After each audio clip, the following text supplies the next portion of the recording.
Ini selalu aku ulang-ulang, terutama untuk teman-teman yang baru gabung, yang masih bingung nanti di lapangan ya. Di lapangan sana banyak sekali orang bawa produk dengan brosur ya. Mohon maaf sekali ya, kalau kami dokter-dokter, apalagi senior-senior aku ya, yang sudah prof, kalau lihat brosur ya, kita tunjukin, kita pulang dibuang sama dia ke tong sampah teman-teman ya. Kenapa? Karena nggak ada uji klinis, nggak ada paten fungsi, ya dianggap semuanya bullshit. Ya, ini aku kasih gambaran produk kita sudah melalui 5 fase ini, bahkan sudah keluar paten fungsinya. Ya, jadi benar-benar luar biasa. Apa sih uji preklinis? Uji preklinis itu gini. Misalnya ada pepaya, aku dan Angga bikin produk pepaya.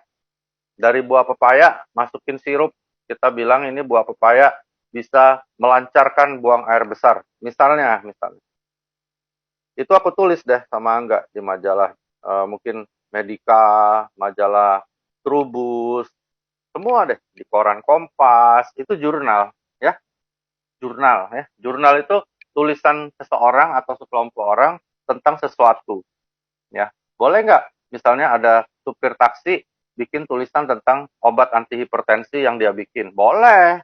Boleh nggak Angga bikin tulisan di Kompas tentang buah pepaya bisa sembuhin kanker dan lancarin buang air besar? Boleh. Ya, tidak harus dokter, ya, sembarang orang boleh. Jurnal itu namanya. Jurnal itu nggak ada tuntutan pidana apapun, nggak ada orang mau marah, nggak bisa. Oke? Jadi kalau ada yang minta jurnal, kita bilang, lu minta jurnal buat apaan? Ya, oke, itu jurnal. Ketika jurnal ini dipercaya, mulai diyakini oleh pihak-pihak yang kompeten, misalnya di Indonesia diperhatikan oleh Kemenkes, kita mulai dipanggil sama Dinkes, Angga, Dokter Wigi, itu pepaya kamu mana? Kita mau uji dulu di laboratorium, bener nggak itu pepaya? Ya, misalnya begitu ya teman-teman, itu namanya uji preklinis. Oke? Begitu dicek, wah bener pepaya ini ya, ternyata ini pepaya, nggak salah ini, bukan durian nih. Nah, baru masuk ke fase 1. Produk aku dan Angga tadi, dipanggillah sedikit orang yang sehat, ya, yang sehat. Karena takut dong, ya, masa orang banyak nanti kalau ada apa-apa kan bahaya. Nah, itu namanya fase 1.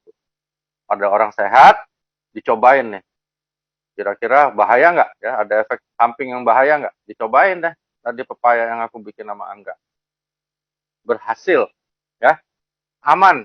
Nggak ada efek samping, baru masuk fase 2.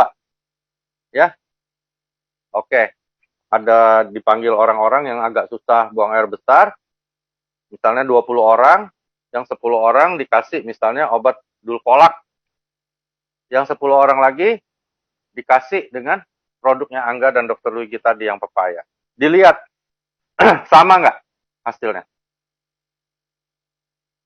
Wah, keren nih pepaya nih. Ternyata sama hasilnya. Baru masuk fase 3. Ya.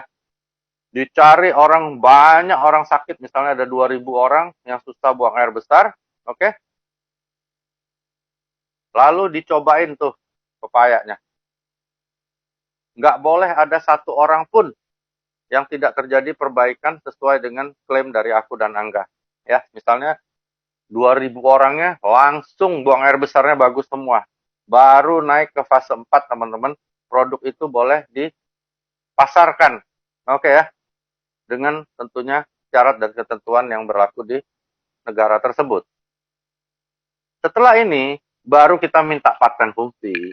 Ya, hebat ya, makanya produk kita udah lewat dari hal-hal ini. Makanya kalau teman-teman di lapangan ketemu ada seniorku, dokter-dokter, atau bahkan ada dokter-dokter yang sangat textbook ya, wah ribet nanyanya ya. Kita bilang, dok, kita udah ada paten fungsi. Kalau dia bilang, mana uji laboratoriumnya? Itu fase 1 dok. Ya, ngerti ya teman-teman ya? Jadi nggak usah pusing. Itu kita punya paten fungsi yang jelas semua apa akan terjadi pada diri kita sesuai dengan paten fungsinya. Jadi nggak usah minder, nggak usah takut di lapangan, kita udah punya paten fungsi. Jadi kalau ada orang yang tanyanya jelimet, tinggalin, ya, nggak akan ada gunanya bicara sama orang yang negatif,